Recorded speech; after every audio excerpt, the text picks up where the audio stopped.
बिस्मिल्लाहिर्रहमानिर्रहीम। Pakistan property leaders के platform से मैं हूं आपका होस्ट हमाद अहमद और आप देख रहे हैं प्रोग्राम पीटीके न्यूज़। आज मैंने अपनी इस प्रोग्राम में इनवाइट किया है CEO of Pakistan property leaders Rana दानुदस्सी साहब को। और आज बेसिकली हम बहरिया कराची में जो बहरिया की तरफ से विलास दिए गए थे, जो कि बहरिया के मेन गेट से शुरू होकर बहरिया के एंड तक जो विलास मुख्तलिफ़ कैटेगरीज़ के मुख्तलिफ़ साइज़ के दिए गए हैं, तो उनके हवाले से मुख्तलिफ़ हम नान साहब से उनका एक्सपीरियंस जो है वो आपके साथ शेयर करेंगे कि मुख्तलिफ सवालात अहमद दान साहब से करेंगे। अस्सलाम वालेकुम दान साहब। जी वालेकुम अस्सलाम। कैसे हैं सर आप? अल्हम्दुलिल्लाह। अच्छा दान भी, फ़र्स्ट ऑफ़ ऑल जो मेरा फर्स्ट क्वेश्चन आपसे ये होगा कि बहरिया कराची में जितने भी विलास हैं, इन सब की जो करंट मार्केट चल रही है, जिसमें हमें बहुत ज़्यादा प्लॉट की वैल्यूज़ डिक्रीज़ हुई हैं, विलास की भी इसी तरह असरअंदाज हुए हैं, तो उसके हवाले से करंट मार्केट सिचुएशन के हवाले से बताएं विलास। अच्छा देखिए, मार्केट में प्लॉट्स की या अपार्टमेंट की, कमर्शियल प्लॉट्स की भी जितनी भी कीमतें कम हुई हैं, लेकिन इसके पैरेलल जो विलास हैं, विलास की कीमतों को बहुत ज़्यादा फ़र्क नहीं पड़ा। अच्छा, 2-3 कैटेगरीज़ हैं ऐसे विलास की जिसको बहुत ज़्यादा फ़र्क पड़ा। वो है स्पोर्ट्स सिटी विलास और बहरिया पैराडाइज़ के विलास। वो शायद डिस्टेंस की वजह से फ़र्क पड़ा है, या प्रीसिंक्ट 31 वाले विलास, इसको मेरा ख्याल है कि डिस्टेंस की वजह से फ़र्क पड़ा है। अदरवाइज़ आप प्रीसिंक्ट 10A में चले जाएँ, प्रीसिंक्ट 11A में, प्रीसिंक्ट 27 में, 10B, 11B या कायद विलास, इकबाल विलास, यहाँ पे मामूली सा फ़र्क पड़ा है। बहुत ज़्यादा फ़र्क जिसे हम कह सकते हैं कि वो नहीं पड़ा। अदरवाइज़ जो लोग एंड यूज़र के तौर पे अकोमोडेशन लेना चाह रहे हैं, 3 बेडरूम 4 बेडरूम, उनके लिए ये बेहतरीन टाइम है अभी भी कि वो लोग जिस तरह रेट रुके हुए हैं, लेकिन इनका डाउनवर्ड्स ग्राफ नीचे नहीं गया। स्पोर्ट्स सिटी का हाँ, कीमतें काफ़ी कम हुई हैं, ठीक है, तो इसमें फ़र्क पड़ा है हमें। जी बिल्कुल। स्पोर्ट्स सिटी का तो इस वक्त जो अगर मिनिमम भी बात करूँ तो 20 से 25 लाख का उसमें फ़र्क पड़ा, बल्कि शायद इससे भी ज़्यादा थोड़ा कह सकते हैं जी, कुछ कैटेगरीज में पड़ा है इससे ज़्यादा। अच्छा सर, मेरा सेकंड क्वेश्चन आपसे ये होगा कि बहरिया कराची में अगर हम एज एन यूज़र मैं बात कर रहा हूँ कि मैंने बहरिया कराची में अपनी रहाइश करनी है और मैं बहरिया के विलास को ज़्यादा प्रेफरेंस करूँगा या एक प्लॉट लेकर उस पर प्राइवेट कंस्ट्रक्शन करके इसको ज़्यादा प्रेफरेंस करूँगा? अभी जो हमारा ये टाइम फ्रेम चल रहा है, इसमें जहाँ जहाँ बहरिया टाउन ने कंस्ट्रक्शन की है, टाउन हाउसेस का कॉन्सेप्ट, एक कम्युनिटी का कॉन्सेप्ट जिसको प्रैक्टिकली एक एग्जांपल के तौर पे करके दिखाया, वो बहरिया टाउन के अपने प्रोजेक्ट्स जहाँ जहाँ बने।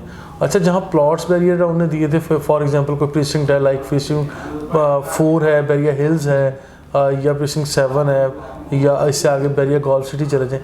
ऐसा नहीं है कि बहरिया उसको ओन नहीं कर रहा, लेकिन वहाँ पे जो फैसिलिटीज़ हैं, ये चीज़ें, वो आते हुए थोड़ा सा टाइम लग जाएगा, क्योंकि आबादी वहाँ पे आने में और एक पॉपुलेटेड एरिया होने में थोड़ा टाइम लग जाएगा। अब जिस तरह प्रीसिंक्ट 10A और 11A में हाईली पॉपुलेटेड एरिया कंसीडर हो रहा है, वहाँ पे काफ़ी अच्छी तादाद में लोग शिफ्ट हो चुके हैं। अब बहरिया के जो प्रीसिंक्ट है दूसरे, जहाँ 4 है या 7 है, वहाँ पे उस तरह लोग अभी शिफ्ट नहीं हुए।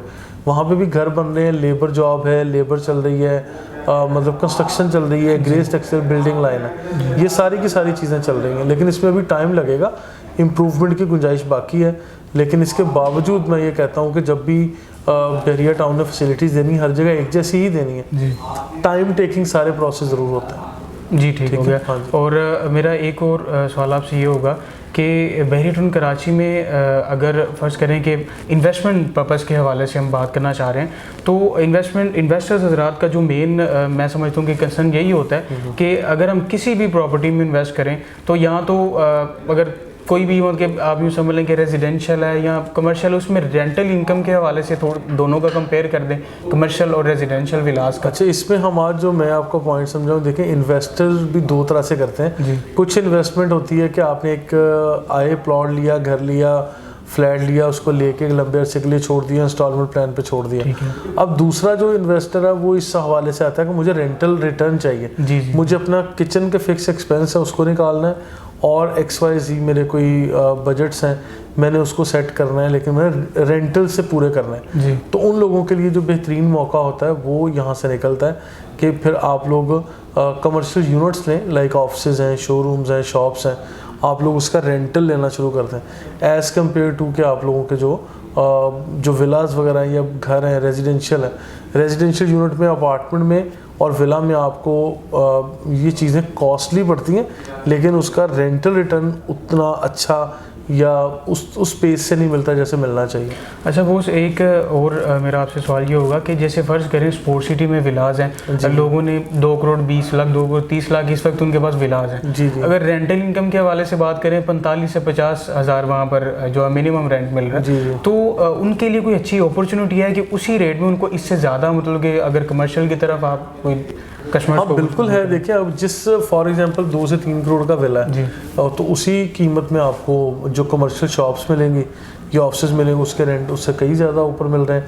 ये मैं सिर्फ बैरियर टाउन की ही बात कर रहा हूँ। बैरियर टाउन के मुख्तलिफ एरियाज़ में मिडवे कमर्शियल है या इंजन एवेन्यू लिबर्टी कमर्शियल में मिल रहे हैं इस टाइम, तो हमें कमर्शियल में कर लेना चाहिए invest as compare to villas या रेजिडेंशियल। जी ठीक हो गया बहुत जी, बहुत शुक्रिया आपका, आपने टाइम दिया। और व्यूअर्स, ये थी आज की हमारी वीडियो जिसमें हमने आपको प्रॉपर तौर से जो गाइड किया है विलास के हवाले से, इन्वेस्टमेंट कहाँ पर करनी चाहिए as a end user, as a residential purpose कहाँ पर होना चाहिए, सब आज की इस वीडियो में आपको बताया गया। तो इसके अलावा अगर आप कुछ भी आप जानना चाहते हैं, आपका कोई भी कंसर्न है, तो आप स्क्रीन पर दिए गए नंबर्स पर रब्ता कर सकते हैं। अपना बहुत सारा ख्याल रखें। अल्लाह हाफिज़।